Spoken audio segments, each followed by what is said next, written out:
जय श्री कृष्णा। राधे राधे। स्वागत है आपका आपके अपने चैनल द रिलीजियस लाइफ में। कान्हा जी की कृपा आप पर और आपके परिवार पर हमेशा बनी रहे।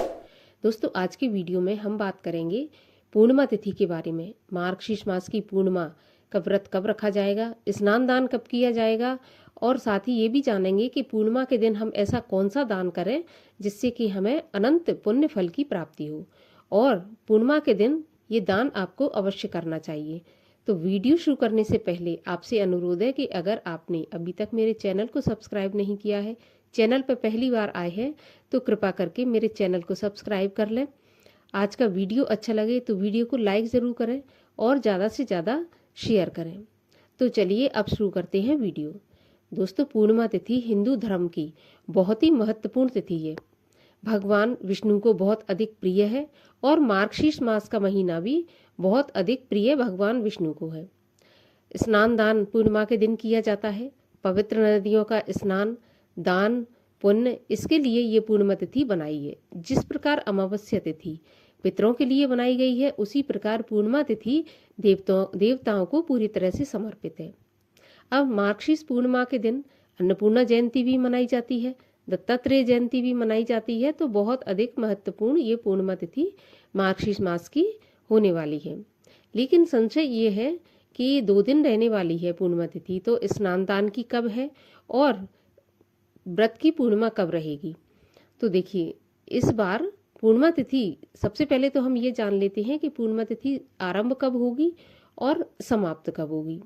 स्नान दान किस दिन करना है और दान किस दिन करना है, और सबसे बढ़िया बात ये जानेंगे कि दान किस चीज़ का करना है जिससे कि अनंत और अखंड पुण्य फल की प्राप्ति हो। तो चलिए, सबसे पहले तो हम ये जानते हैं कि पूर्णिमा तिथि कब शुरू होगी और कब समाप्त होगी। तो देखिए, पूर्णिमा तिथि प्रारंभ हो जाएगी 14 दिसंबर की शाम को 4:58 पर, और पूर्णिमा तिथि समाप्त होगी 15 दिसंबर की दोपहर 2:31 पर।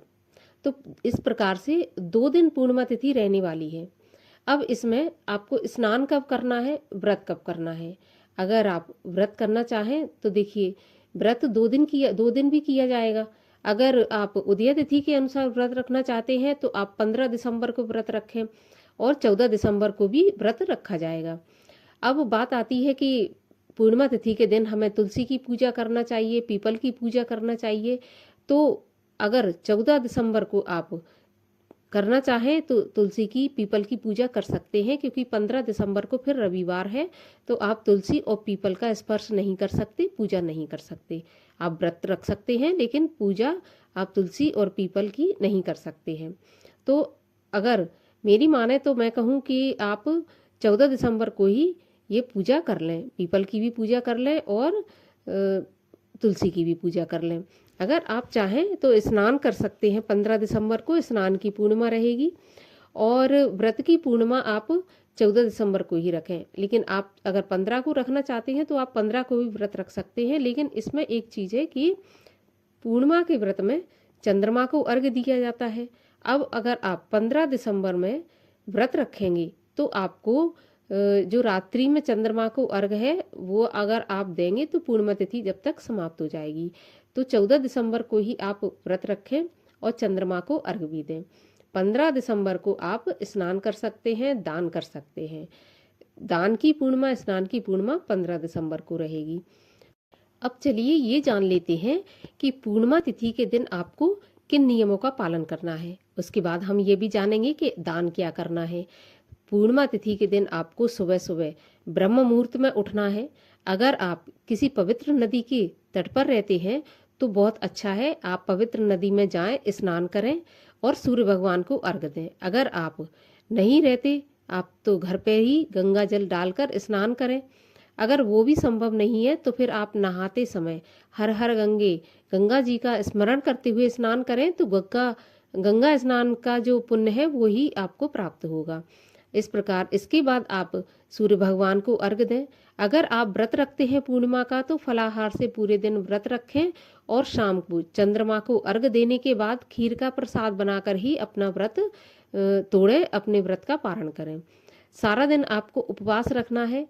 सत्यनारायण की कथा भी पूर्णिमा के दिन बहुत महत्वपूर्ण मानी गई है। संतान के लिए भी व्रत रखा जाता है पूर्णिमा का।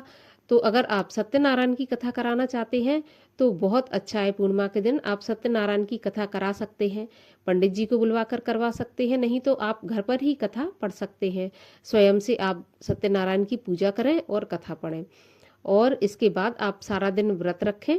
शाम को आप चंद्रमा को अर्घ देने के बाद आप भोजन करें। और याद रहे कि नमक का सेवन नहीं करना है। अगर आप व्रत रखते हैं तो आपको मीठा भोजन करना है, खीर बनाना है आपको और खीर का ही भोग लगाना है और खीर का ही आपको स्वयं प्रसाद पाना है। इस प्रकार से आप पूर्णिमा तिथि के नियमों का पालन करें।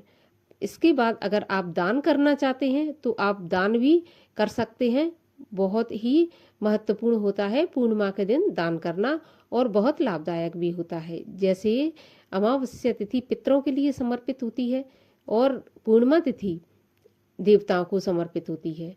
अगर हम देवताओं के लिए दान करना चाहते हैं तो हम पूर्णिमा के दिन कर सकते हैं। इसके अलावा भगवान शिव के मंदिर में दीपदान भी कर सकते हैं। दीपदान का भी बहुत महत्व है। तुलसी की पूजा करते हैं, पीपल की पूजा करते हैं। इस प्रकार से पूर्णिमा तिथि का पालन करें। अब ये जानते हैं कि दान क्या करना है। तो देखिए, सबसे महत्वपूर्ण और सबसे अच्छा दान मार्गशीर्ष मास की जो पूर्णिमा तिथि है वो 15 दिसंबर को मृगशिरा नक्षत्र में होने जा रही है। शास्त्रों के अनुसार अगर मार्गशीर्ष की पूर्णिमा मृगशिरा नक्षत्र में होती है तो आपको नमक का दान करना चाहिए। नमक का दान आप मंदिर में कर सकते हैं, किसी पंडित पुजारी जी को भी कर सकते हैं, जरूरतमंद को कर सकते हैं। सबसे ज़्यादा उत्तम और लाभदायक है नमक का दान। अब बात आती है कि कौन से नमक का दान करना चाहिए। तो देखिए, पिसा हुआ नमक आपको दान नहीं करना है, आपको खड़े नमक का दान करना है। अगर नमक सेंधा हो तो और भी अच्छा। सेंधे नमक का आप दान किसी भी जरूरतमंद को किसी भी धर्म स्थान पर अवश्य करें।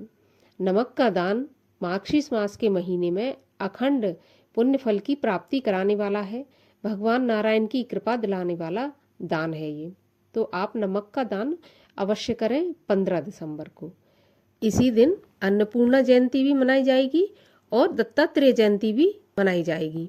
अन्नपूर्णा माता का भोग भी आप आज के दिन लगाएं, पूजा करें और खीर का प्रसाद बनाकर माता अन्नपूर्णा को भोग स्वरूप भेंट करें।